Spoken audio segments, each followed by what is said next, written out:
নীলা খাবার এসে গেছে, আয় আয় আয়, ওখানে রেখে দে, ওখানে।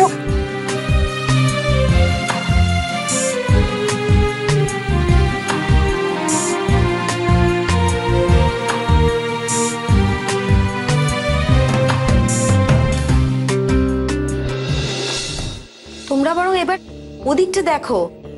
ঝিল, তুমি বরং তোমার দিদির ফুলসজ্জার অ্যারেঞ্জমেন্টটা করো। দিদি, তুমি যাও না ওদের সঙ্গে। ঝিল, তুমি ফুলসজ্জা, বিছানা, ফুল তুমি করবে। দিদি, ফুলসজ্জার খাট সাজানো হয়ে গেছে। হ্যাঁ, আর ওসব কি সব আচার আছে না, ওই দুধ পান, আরে আমার কি ওসব দেখার কাজ নাকি? যশো, তুই প্লিজ এখান থেকে যা তো, তোকে এসবের মধ্যে থাকতে হবে না। শ্বশুর মশাই বারবার মেয়েদের মহলে চলে আসছে। এটা কিন্তু ঠিক নয় দিদি। আসলে মমকে খুব অ্যাট্রাকটিভ লাগছে তো, তাই ড্যাড শুধু মমের পিছু পিছু ঘুরঘুর করছে।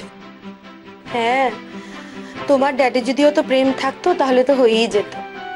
সর্বক্ষণ বউকে তাড়াতে পারলেই বাঁচে। অবজেকশন। স্নেহা, আমি তোর মমকে যথেষ্ট ভালোবাসি, বলতে পারি না, আমার তো 16 বছর বয়স নয়। ডোন্ট বি সিলি, তুই যা থেকে গেট লস্ট।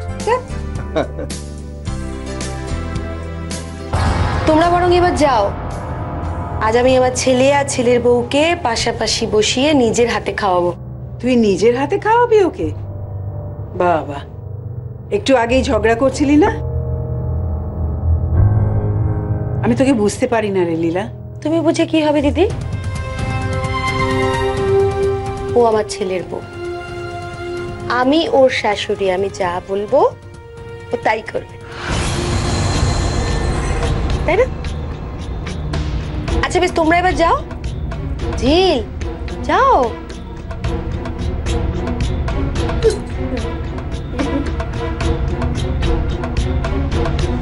আয় স্নেহা। রঞ্জু, চল। ঘি, চল, চলো।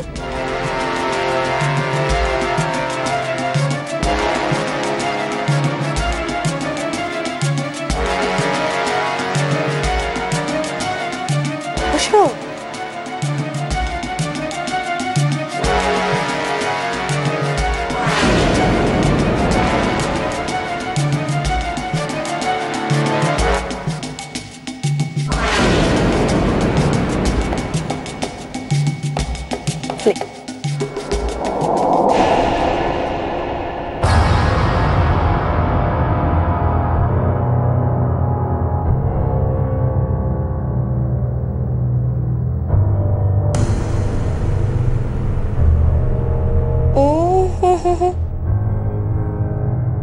আমি তোমাকে নিজের হাতে বিষ খাওয়াতে পারি, খাওয়ার নয়